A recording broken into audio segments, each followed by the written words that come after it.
Right then guys, so this is the other rig that I've come up with for this next session, which is a rig that I've used a lot over the years, but not for a while. I ain't used it for a while, so we'll see how it goes, but it's always done well for me in the past. The only problem that you've got is you've got to make sure that everything is coming off this rig, and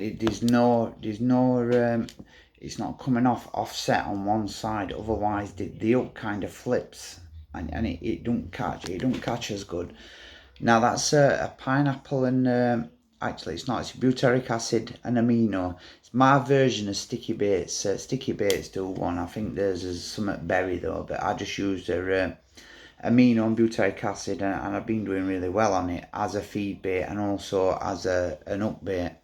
Now it's a wafter, but because there's a lot of metal involved in this rig with these mugger hooks, there's a lot of steel. They're a fairly big gauge steel hook, and then you've got the swivel that's attached to it, and the hook bead, and then there's a lot going on to make it sit, and it will sit on the pond bottom. It will sit, the hook will sit flat like it is there, and that bait will just waft above it like that.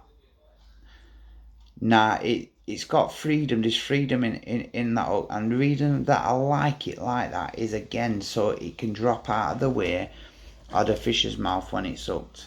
I like that bait to be able to drop away from fish's mouth. Now a lot say it don't make a difference, but I don't like the thought of that in any way being able to perhaps get round here or get in the way of that point of that hook. It just, if you're going to sit there for a good few hours waiting for a fish to come along and take your bait, at least make sure that when it does pick it up, everything's in your favour at getting it.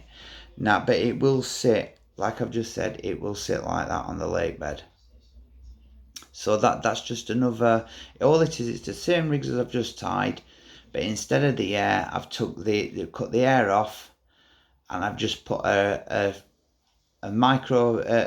bait screw on, and a bait in, a small bead, again off wish.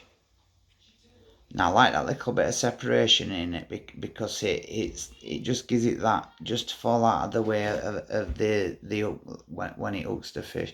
But that's just another variation on the rig that I tied earlier on that you can do, and it's really an efficient rig. It's a great rig, so get on it.